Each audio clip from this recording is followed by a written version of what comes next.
सभी को। और कैसे हैं आप सब। और मैं हूँ घेर में, जैसा कि आप देख रहे होंगे।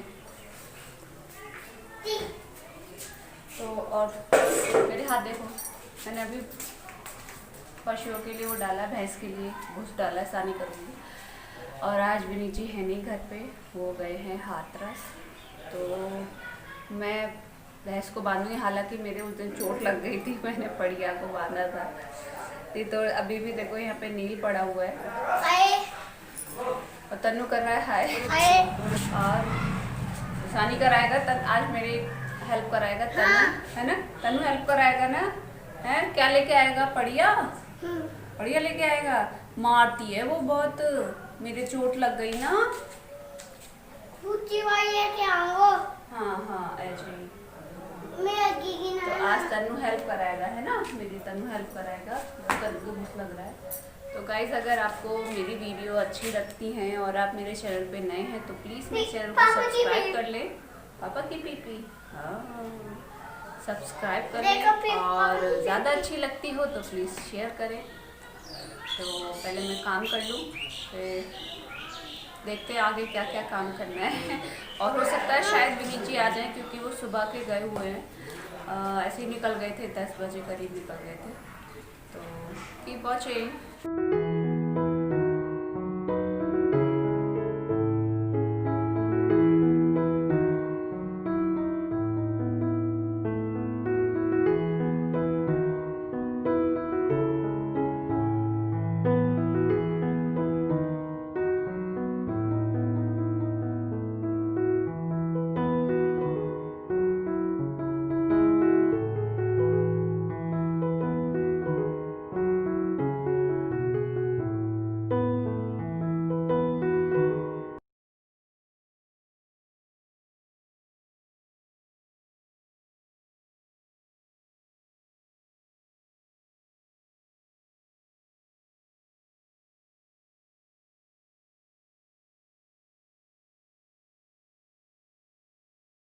यार गर्मी बहुत हो गई, बहुत ज़्यादा गर्मी हो गई है। और हमारे यहाँ तो शाम के टाइम पे से 4 बजे तकरीबन लाइट और चली जाती है, फिर 7 बजे करीब आती है। अभी तो पता है, पहले तो इससे जब गेहूँ की कटाई वगैरह चल रही थी ना, तब तो बिल्कुल दोपहर में काट देते थे 12 से 3, ताकि क्योंकि धूप की वजह से एक तो फसल वैसे ही बहुत वैसी हो जाती है, और जरा सा भी कहीं डर रहता है, मतलब कहीं आग वाग ना लग जाए इस वजह से। तो अभी तो दोपहर को दे देते हैं, पर अभी शाम को काट लेते हैं। अब 4 बजे गई है तो वही 6:30 बजे तकरीबन आएगी। तो अभी है चाय का टाइम, तो चाय तो बन रही नहीं है। अभी कुछ दिनों से ही बंद कर रखी है चाय। मम्मी जी नहीं पीती ना, इस वजह से तो हम लोग भी नहीं पीते। और विनीत जी और है नहीं, मुझे बहुत ज़्यादा पसीने आ रहे हैं। तो अब ये ना थोड़ी छोटी छोटी सी भूख लग रही है। सब हमारे यहाँ वैसे गांव में जो रोटियां बच जाती है ना, उन्हें मट्ठे में गला कर खाते हैं। पर अभी तो फ़िलहाल हमारी भैंस दूध नहीं दे रही, तो मट्ठा इतना हो नहीं पाता। तो कभी कभी बाई चांस बच गया तो जमा दिया। और अभी तो इन दिनों में पता है भैंसें बहुत ही कम दूध देती हैं, लात जाती हैं, मतलब ज़्यादा प्रेग्नेंट होती है जैसे हमारी है, तो दूध बहुत ही कम मिलता है इन दिनों में। तो जो जिससे हम दूध लेके आते हैं ना, उनकी भी भैंस है ना प्रेग्नेंट है, पर वो दूध दे रही है हमसे। मतलब हमारी अब उसकी हमारी 1.5-2 मंथ में डिलीवरी हो जाएगी। पर जिससे हम दूध लेके आ रहे हैं उनकी अभी 5 या 6 मंथ हैं, तो वो अभी तो लॉन्ग टाइम चलेगा उसका। तो इसी वजह से वो हमारा जो 1.5 किलो दूध आ रहा था वो अब 1 किलो हो गया है, तो हमें उसी में गुजारा करना पड़ता है। काफ़ी लोगों से पूछा, पर सबकी भैंसें जो है प्रेग्नेंट हैं, तो सबकी लात मार रही हैं। तो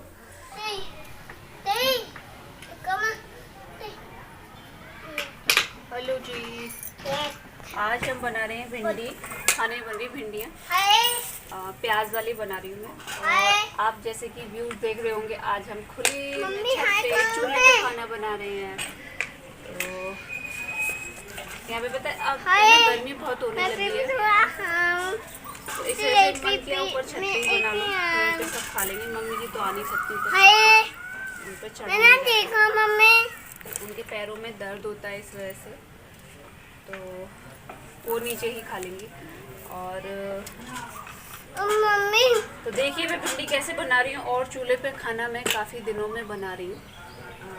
आई थिंक मैंने सर्दियों में बनाया था खाना, तब से अब बना रही हूँ। और यहाँ पे पता है बहुत अच्छी अच्छी हवा आती है। इधर पीछे बैक साइड में सारी ग्रीनरी है और इधर से खुला हुआ है, तो ऐसे हवा आती है ना, बहुत अच्छा लगता है।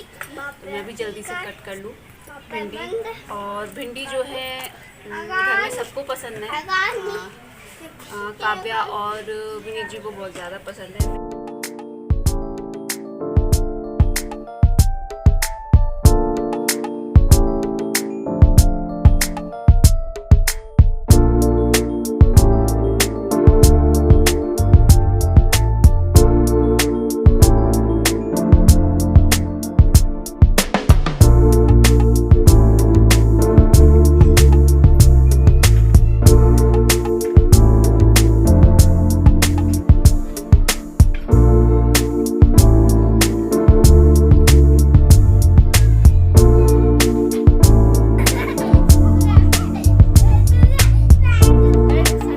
और ये है ना प्याज काट रही है थोड़ी सी।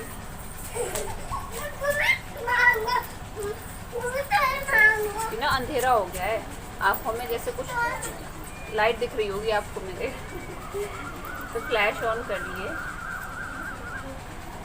तो अभी लाइट आ जाएगी तो थोड़ी देर बाद लाइट जला लूँगी, अभी लाइट है नहीं। अब मैं जला रही हूँ चूल्हे में आँच। वैसे ना छोटी छोटी लकड़ियों से भी जल जाती है, तो पर हम लोग है ना मिट्टी का तेल यूज़ कर लेते हैं।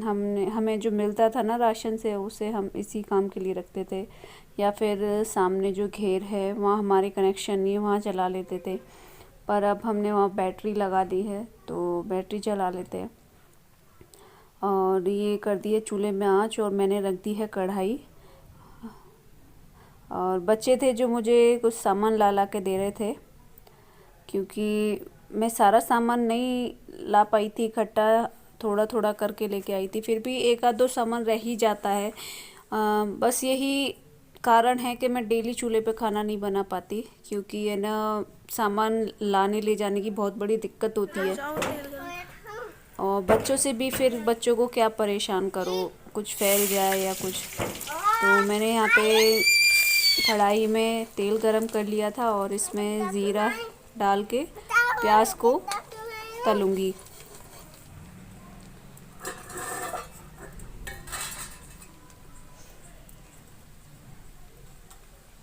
मैंने ना ज़्यादा प्याज को भूना नहीं है, क्योंकि ये ना ज़्यादा भुन जाती है ना तो स्मेल आती है, कुछ जले जैसी आती है। तो मैं थोड़ा सा हल्का हल्का सा ही भूनूँगी। और वैसे है ना मम्मी कम खाती हैं प्याज वाली सब्ज़ी, तो सुबह की थोड़ी सी सब्ज़ी रखी थी तो उससे ले लेंगी और भिंडी खा लेंगी। और विनीत जी का मन था प्याज वाली भिंडी खाने का, वो तो भिंडी 2 प्याज़ा मांग रहे थे, पर मैंने उसमें ज़्यादा हो जाती है प्याज थोड़ा क्योंकि मोटे मोटे पीस होते हैं, तो मम्मी बिल्कुल ही नहीं खाती। इस वजह से मैंने हल्की सी प्याज डाली। और प्याज भुनने के बाद मैंने जो भी मसाले होते हैं नॉर्मली डेली यूजिंग के, वो सारे ऐड कर दिए और भिंडी को अच्छे से मिला दिया, और इसे कवर करके रख दूँगी। वैसे चूल्हे के जो भी चूल्हे पर खाना बनाते हैं, दूध भी गर्म करते हैं ना, तो दूध में भी बहुत अच्छी स्मेल आती है, बहुत ज़्यादा। चूल्हे के खाने में तो मज़ा ही कुछ और है।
पहले ना मुझे ना चूल्हे पे खाना बनाना नहीं आता था, क्योंकि हमारे मायके में है ही नहीं चूल्हा, और आस पड़ोस में भी नहीं था किसी के यहाँ पे। तो जब यहाँ पे मैं आई थी तो मैंने 2-3 साल बस ऐसे ही, कब बहुत सारे तो कपड़े जलाए मैंने अपने कभी लकड़ी झुल जाती थी, कभी कुछ, कई बार जलने से बची हूँ। तो धीरे धीरे सीख गई। शुरू शुरू में मैं ना पराठे बना लेती थी, सब्ज़ी बना लेती थी अच्छे से, पर रोटी बनानी नहीं आती थी। पर अब तो रोटी बनाना भी सीख गई हूँ मैं, हाथ की और मक्के की, बाजरे की, सब बना लेती हूँ। पर अभी भी इतनी एक्सपर्ट नहीं हूँ, जैसे मम्मी हैं, गांव के लोग होते हैं। और चूल्हे की रोटियां तो सच्ची में जिसको भूख ना हो ना उसको भी भूख लगाती, क्योंकि इतनी करारी करारी होती हैं, और उनमें घी लगा के खाओ ज़्यादा ज़्यादा, बड़ा ही स्वाद आता है। और विनी जी तो बाद में ना पहले खा लेंगे, फिर बाद में जो खाना मतलब लास्ट की रोटियां होती हैं, हालांकि पिछली हमें ही खानी चाहिए, पर पिछली को छोड़ के जो पहली 1-2 होती है ना, उसमें से एक बहुत मोटी सी कराएंगे और उसे गोद गोद के खाएंगे। गुजरात में उन रोटियों को रोटला बोलते हैं, जो मोटी मोटी बनती हैं। और कुछ लोग तो है ना, जैसे धीमी आंच रह जाती है ना, तो मोटी मोटी लोइयाँ बनाई और उन्हें राख में लगा देते हैं, और वो धीरे धीरे धीरे धीरे आलू की तरह भुनती रहती हैं। फिर उसमें बहुत सारा घी और बूरा डालकर खाते हैं। हमारे यहाँ पे होती, मैंने यहीं पे आके देखा है, तो बहुत अच्छी लगती है। आप भी ट्राई करना, अगर आपके यहाँ रोटियाँ बनती हैं तो। हमारे यहाँ उन्हें अंगा बोलते हैं, कभी मैं आपको बना के दिखाऊंगी।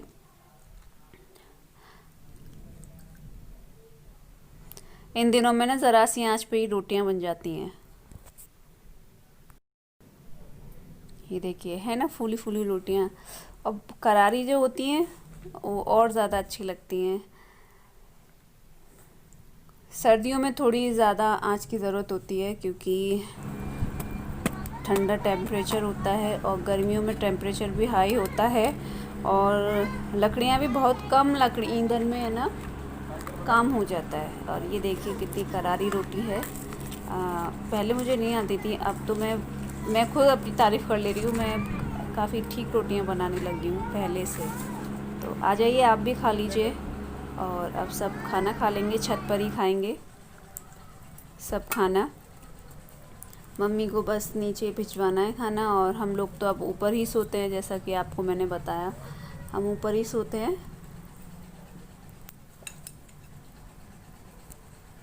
तो गाइज़, आई होप आपको आज की वीडियो पसंद आई हो, और अगर वीडियो अच्छी लगी हो और आप मेरे चैनल पे न्यू हैं तो प्लीज़ चैनल को सब्सक्राइब कीजिएगा, लाइक कीजिएगा, और ज़्यादा अच्छी लगे तो शेयर कीजिएगा। और ऐसे ही साथ बने रहें। और आप लोग बहुत सपोर्ट कर रहे हैं, यानी वीडियो को बहुत पसंद कर रहे हैं, कमेंट कर रहे हैं, अच्छे अच्छे कमेंट आते हैं, मुझे बहुत अच्छा लगता है, और मैं सब कमेंट्स के रिप्लाई भी करती हूँ। तो मिलती हूँ आपसे नेक्स्ट वीडियो में, तब तक के लिए राम राम, थैंक यू।